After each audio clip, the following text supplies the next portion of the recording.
Muy buenas noches, amigos de Efecto Mundial.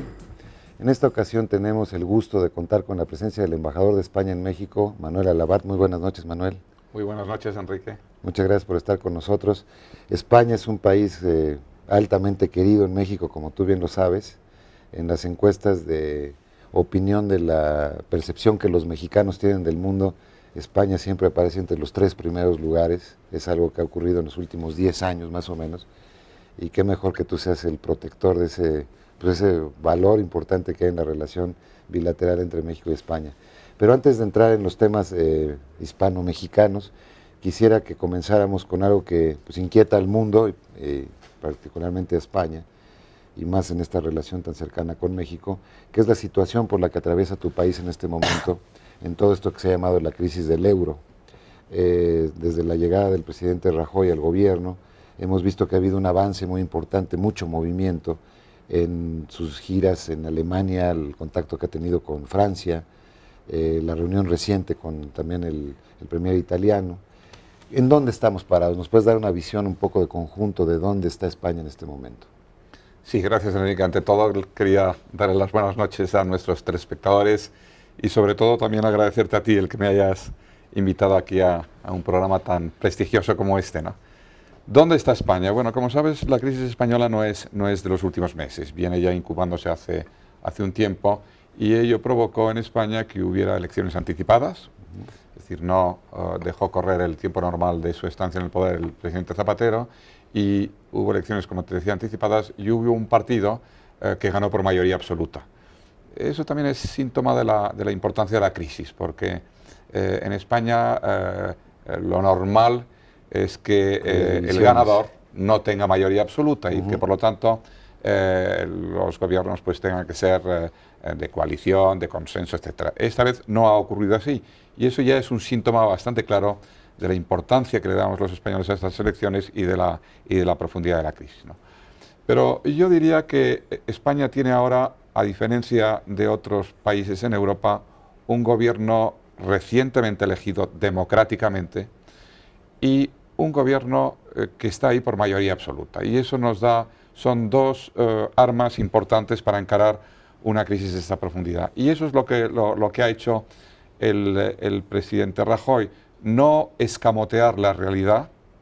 Las cosas son como son y no como nos gustaría que fuesen. Y por lo tanto lo que tenemos que hacer es poner el remedio. Y ha sido él muy directo con el pueblo español. Ha ido poner remedio y eso, y lo está explicando, significa que tenemos nosotros que hacer un gran esfuerzo los españoles, pero también que necesitamos de la ayuda exterior. Ambas cosas son verdad.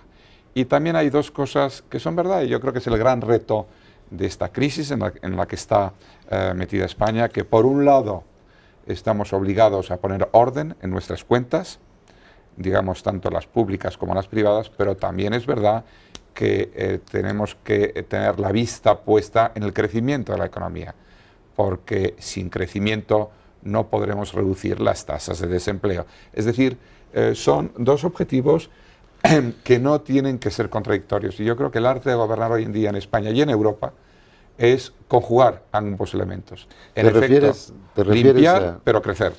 Pero te refieres a esta discusión que ya se habla como la gran rivalidad de visiones entre la señora Merkel, digamos, de ajustar el cinturón y poner la casa en orden, pagar las deudas atrasadas, etcétera, y la visión de François Hollande, presidente de Francia, en el sentido de que hay que motivar el crecimiento antes de pensar en, digamos, en ahorrar y en hacer medidas de austeridad. Yo diría que son, yo creo que son dos caras del mismo espejo y quizás por motivos coyunturales, pues quizás un líder europeo pone énfasis más en una cosa que en otra, ¿no?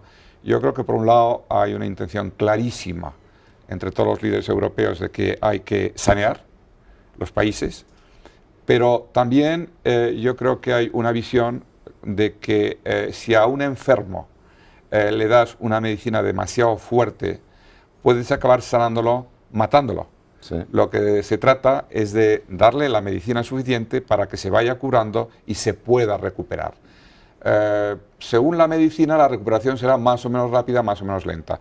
Pero yo creo que tanto la señora Merkel como el señor Hollande, como desde luego el presidente Rajoy, reconocen que no solo se puede atender a uno de los dos lados de la ecuación, es decir, la austeridad, para entendernos, que hay que tener la vista puesta también en el crecimiento, porque con eso conseguirán en nuestros países reducir el enorme desempleo que ahora hay en Europa, ¿no? El presidente de Estados Unidos, que recibió un país también con una alta carga de endeudamiento, de hecho ya llegó a equilibrarse el PIB de los Estados Unidos con la deuda de Estados Unidos, ha metido programas de reactivación, de incentivos que le llaman ahí en Estados Unidos.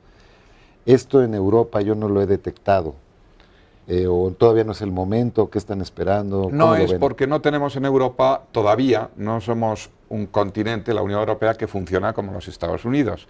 Yo creo que hay que ser comprensivos de que Europa desde hace 30, 40 años está en medio de una revolución absolutamente extraordinaria, que es constituirnos en una Unión Europea que no es un Estado federal, como lo son los Estados Unidos. Hoy nos dicen a los europeos cómo no han conseguido ustedes ser ya un Estado federal. Bueno, eso es un reto extraordinario. Y no lo vamos a hacer a corto plazo porque la Unión Europea es una entidad política distinta. Digamos, en la jungla internacional es no un son bicho los Estados Unidos especial. de Europa. Ni tiene por qué acabar siendo como los Estados Unidos. Sí es cierto que tenemos que, en este proceso de unión, llegar a unos acuerdos que nos lleven, por ejemplo, a una armonización fiscal, a una armonización bancaria, que todavía no ha llegado, pero que llegará. Y a lo mejor la crisis es un detonador. Y la crisis yo creo que va a tener un efecto catártico y va a acabar siendo muy positiva. Yo estoy convencido de que de esta crisis España y el resto de la Unión Europea va a salir enormemente reforzada. La crisis nos ha enseñado dónde están los puntos débiles o los más débiles de nuestra Unión. Evidentemente es una pequeña sorpresa y vamos a tener que arreglarlo. ¿Te refieres como debilidades a la arquitectura institucional de la Unión Europea o a países en particular como Grecia? No, yo no diría países en particular. Yo creo que todos los países estamos en una situación que tiene mucho que ver con nuestra estructura casi sociológica. Y los países de la Unión Europea estamos haciendo un esfuerzo extraordinario de integración, de armonización, porque venimos de campos distintos. No hay más que ver que, por ejemplo, la clave de la Unión Europea siempre ha sido la relación entre Francia y Alemania, producto de sus relaciones tan difíciles después de 2 guerras mundiales. España entra en la Unión Europea pues no solo por motivos económicos, sino básicamente por motivos políticos. Sabes, Enrique, que España tiene una historia en el siglo XX, sobre todo en su primera mitad, pues muy difícil. Yo diría que en muchos aspectos trágica. Hemos tenido una guerra civil. Yo creo que al entrar en la Unión Europea, una serie de países entramos por razones económicas, pero sobre todo políticas. Y de seguridad. Y ahí está España. Por eso yo creo que hay un interés enorme en que esto funcione y que el euro funcione. Ahora, como sabes muy bien, como decía Antonio Machado, se hace camino al andar. Esto es lo que está pasando ahora, yo creo que es una pequeña caída. Nos estamos encontrando con obstáculos, pero desde luego no significa que nuestros líderes europeos y nuestras poblaciones no piensen que tenemos que profundizar el proceso. No es un alto en el camino, quizás es un paso, yo no diría atrás, pero para tomar impulso, digamos. Sí. ¿Tú visualizas una ruptura del espacio euro? Que en un momento dado algunos de sus componentes, sus miembros actuales puedan salir. En absoluto, ni aún con los países que pueden haber tenido dificultades antes que España, por ejemplo, países como Irlanda, como Portugal, como Grecia, aún.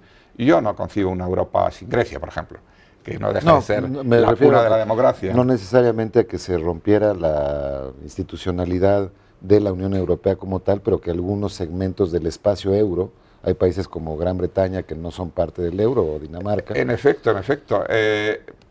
Yo visualizo que puede haber países que lleven un ritmo distinto y que se acojan a unos aspectos de la Unión Europea en detrimento de otros. Eso es perfectamente comprensible.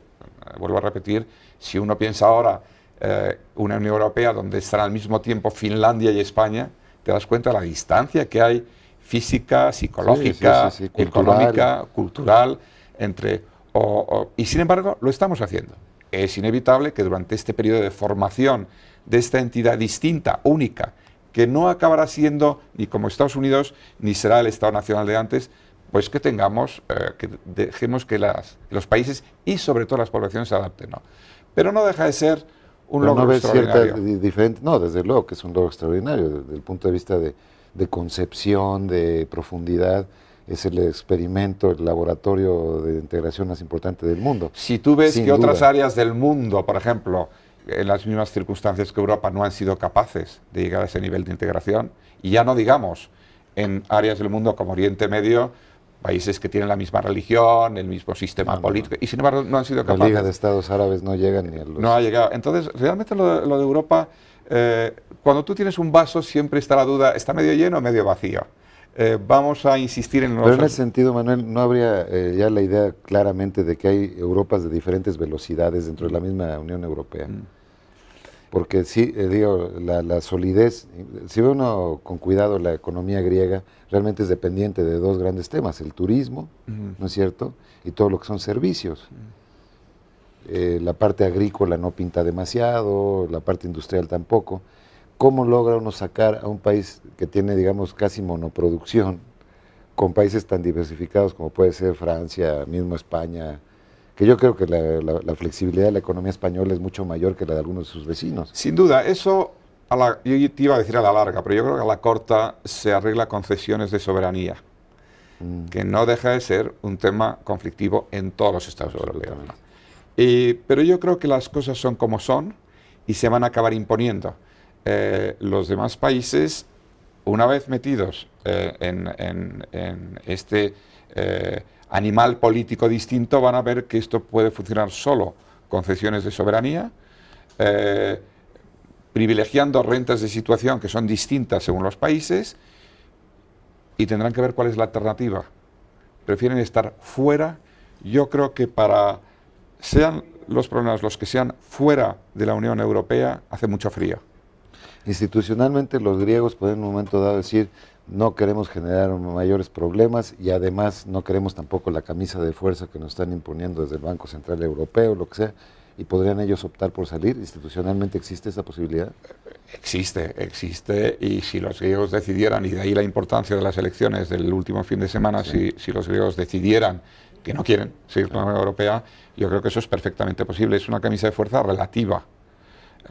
Cuando llegue el momento, y yo creo que ese momento ha llegado en Grecia, los griegos han apostado a votar al calor de la Unión Europea, y pensando que uno se puede salir de la Unión Europea, pero que acabarían teniendo muchísimo frío. Sí, sin duda, sin duda. Muy bien. Vamos a hacer un primer corte en esta conversación con el embajador de España en México, Manuel Alabart, y regresamos.